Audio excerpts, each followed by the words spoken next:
človeku vážim skromnosť, láskavosť a úprimnosť. Tým všetkým disponuje moja babička.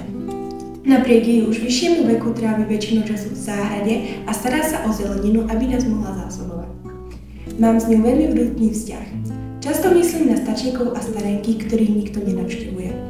Verím, že čítanie a stretávanie sa s nimi by im prinieslo veľa radosti a pocit, že nie sú sami.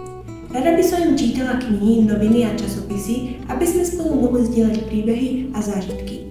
Tieto stretnutia by nielen obohatili ich dni, ale aj mne priniesli pocit naplnenia a spojenia s generáciou, ktorá má toľko múdrosti a skúseností.